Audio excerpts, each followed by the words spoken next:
السلام علیکم پاکستان، حمید نقیبی آپ کی خدمت میں حاضر ہے۔ ناظرین، کیا آپ یقین کریں گے کہ پاکستان کے دریاؤں میں ایک ایسی مچھلی داخل ہو چکی ہے جو گولی سے زیادہ سخت، زہر سے بے اثر اور افزائش میں خطرناک ترین ہے۔ ایک چھوٹی سی مچھلی نے پاکستان میں سرکاری محکموں کی نیندیں اڑا کر رکھ دی ہیں۔ ڈیجیٹل میڈیا پر شور مچ گیا کہ یہ دشمن ملک کی سازش ہے اور اس نے اس مچھلی کو پاکستان کے پانیوں میں بھیجا ہے۔ کوئی کہہ رہا ہے کہ یہ مچھلی جاسوسی کرے گی، کوئی کہہ رہا ہے کہ یہ پاکستان کے پانیوں میں تباہی پھیر دے گی اور دریاؤں نہروں سے ہوتے ہوئے فصلوں تک پہنچے گی اور کسانوں کی بھی تباہی پھیر دے گی۔ ناظرین، سکھر کے قریب ایک ڈھونڈ سے کراچی فش ہاربر تک پہنچنے والی یہ مچھلی جسے لوگ ایلین فش کہہ رہے ہیں، لیکن سوال یہ ہے، یہ آئی کہاں سے، کون لایا، اور سب سے اہم سوال، کیا یہ پاکستان کے دریاؤں اور سمندر کے لیے موت کا پیغام ہے؟ ویڈیو آخر تک ضرور دیکھیے گا، کیونکہ جو سچ اب سامنے آئے گا وہ آپ نے پہلے کبھی نہیں سنا ہوگا۔ اصل سچ کیا ہے، آئیے جاننے کی کوشش کرتے ہیں۔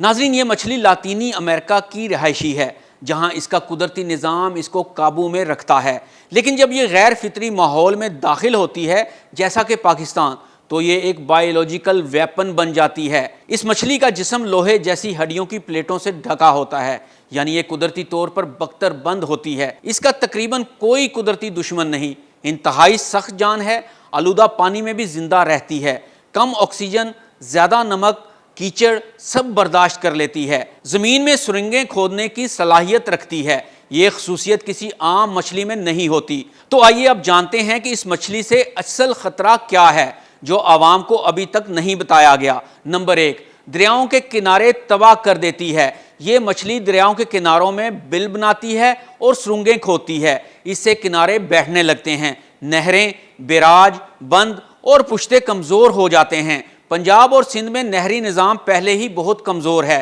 یہ مچھلی انفراسٹرکچر کے لیے خاموش دشمن ہے۔ نمبر 2، یہ مچھلی مقامی مچھلیوں کا مکمل خاتمہ شروع کر دیتی ہے۔ یہ مچھلی مچھلیوں کے انڈے اور لاروا کھا جاتی ہے، خوراک پر قبضہ کر لیتی ہے، مقامی اقسام کو افزائش کا موقع ہی نہیں ملتا، جس کا نتیجہ یہ نکلتا ہے کہ پاکستان میں پائی جانے والی مختلف مچھلیاں سرے سے غائب ہونے لگتی ہیں، مقامی ماہی گیر تباہ ہو جاتے ہیں، غذائی زنجیر فوڈ چین ٹوٹ جاتی ہے۔ تو آئیے اب دیکھتے ہیں کہ یہ مچھلی پنجاب کے لیے خاص خطرہ کیوں ہے۔ ناظرین، پنجاب میں نہریں، دریا، تالاب، بیراج زرعی پانی پر مکمل انحصار کرتے ہیں۔ یہ مچھلی نہروں کے کنارے توڑتی ہے، پانی کے بہاؤ کو متاثر کرتی ہے، کسانوں کے پانی کو خطرے میں ڈالتی ہے، ماہی گیری کی مقامی معیشت ختم کر سکتی ہے۔ یہ صرف مچھلی نہیں، زرعی و آبی سلامتی کا مسئلہ ہے۔ تو آئیے اب یہ بھی جانتے ہیں کہ یہ مچھلی سمندر کے لیے خطرہ کیوں بنی ہوئی ہے۔ یہ عام تاثر ہے کہ یہ صرف میٹھے پانی کی مچھلی ہے، مگر حقیقت یہ ہے یہ کھارے پانی میں بھی زندہ رہ سکتی ہے، دریاؤں کے ذریعے انڈس ڈیلٹا تک پہنچ سکتی ہے، وہاں جھینگا کی نرسریاں متاثر کرتی ہے، مینگروز کے جڑوں کو نقصان پہنچاتی ہے، فش ہاربر کی معیشت کو خطرہ پیدا کرتی ہے۔ کراچی فش ہاربر تک اس کا پہنچنا خطرے کی گھنٹی ہے۔ ناظرین، اب اہم سوال یہاں یہ پیدا ہوتا ہے کہ یہ مچھلی پاکستان تک آخر پہنچی کیسے؟ کیا یہ سازش تھی یا پھر معاملہ کچھ اور ہے؟ تو آئیے دیکھتے ہیں۔ یہ مچھلی ایکویریم میں ڈیکوریشن کے طور پر رکھی جاتی ہے۔ تحقیقات یہ بتاتی ہیں کہ جن ممالک میں سیلاب آئے اور گھر تباہ ہوئے تو یہ ایکویریم ٹوٹ گئے اور یہ مچھلیاں سیلابی پانی میں شامل ہو کر سمندر تک پہنچی۔ لیکن اس کے ساتھ ساتھ ایک اور تھیوری نے بھی جنم لیا ہے کہ یہ مچھلیاں کسی نے جان بوجھ کر پاکستان کے پانیوں میں چھوڑی، جیسا کہ ہندوستان پر ہی شک جاتا ہے، کیونکہ ہندوستان کبھی پاکستان کا پانی روک کر سازش کرتا ہے اور کبھی کسی اور بہانے سے۔ تو اس بار اس نے پاکستان کے پانیوں میں یہ مچھلی چھوڑ کر ایک نئی سازش کی ہے۔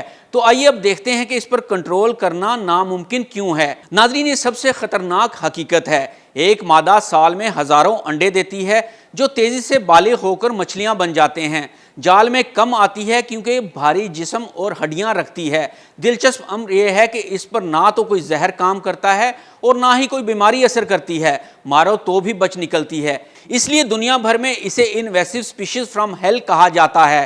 آخری بات، یہ کوئی عام خبر نہیں، یہ پاکستان کے دریاؤں، زراعت، ماہی گیری اور سمندر پر سیدھا حملہ ہے، خاموش، آہستہ مگر تباہ کن حملہ۔ اس مچھلی کے تدارک کے لیے حکومت کو بڑے پیمانے پر ایک آگاہی مہم شروع کرنا ہوگی تاکہ پاکستان کو بروقت بڑے نقصان سے بچایا جا سکے۔